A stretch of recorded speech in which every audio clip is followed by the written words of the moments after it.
Hey everybody, I'm Samir from CalTV and welcome to our season premiere. I am very happy today to be joined by Academy Award-winning filmmaker, New York Times bestselling author, and professional muckraker Michael Moore. There was a lot of interest in your appearance here, and it seems that no matter where you go, you spark a lot of controversy.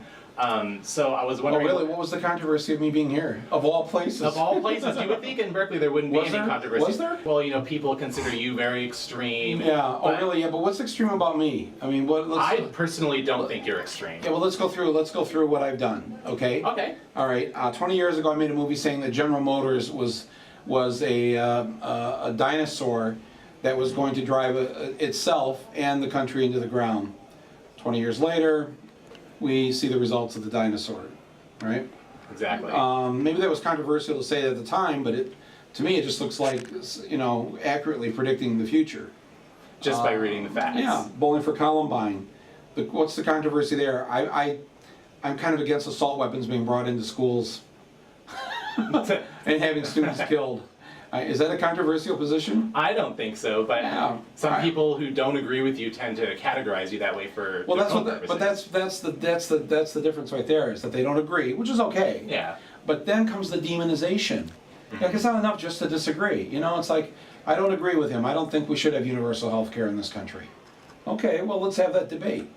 Instead, it's I don't agree with his premise of sicko, and now I'm going to demonize him as a human being. It's really a sick way to live, and I feel bad for them. And it's just a way to divert the conversation away from what the actual topic is. Absolutely, that's exactly what it is.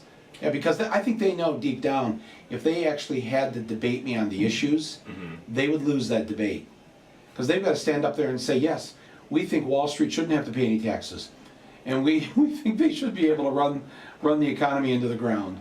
I mean, who's gonna buy that position? Nobody's gonna buy that position. So. Exactly. Well, that kind of sort of leads me to your most recent film, Capitalism: A Love Story, which for some reason didn't seem to catch on with audiences as much as... Yeah, because I'm calling a movie Capitalism: A Love Story, and expecting people to go with a date on a Friday night to a movie about economics.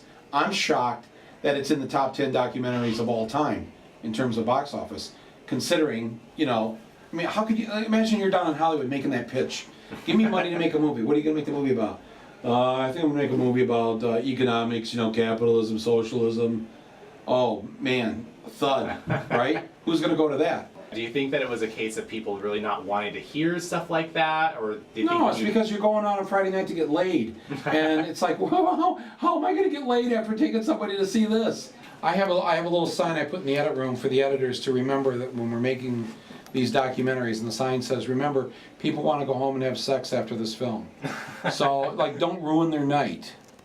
You know, that's, I mean, so I'm being somewhat facetious when I say that, but I do believe that we're making a piece of entertainment. So is that a reason that you use humor a lot in your movies? Like, is it sort of like the sugar that helps the medicine go down for the audience? I was going to ask also, like, because in lots of your documentaries and in others you've appeared in, like The Corporation, you sort of take ownership of your own role in the things that are sort of disintegrating, like the commons of our society, like the earth. And you said because you grew up in a town that was supported by the automotive industry and that you own a car, that, you know, like, you take ownership of the fact that you're helping to contribute to this. What do you think that lots of citizens in this country could take ownership of in order to change for the better? Oh my God, well, so many things. First of all, just because you don't have a son or a daughter in Iraq or Afghanistan, that doesn't mean it's not your war. That war is being fought in your name, with your tax dollars. You know, you can't escape that. Even if you're against the war, it's your war, because you're an American, and you're helping to fund it.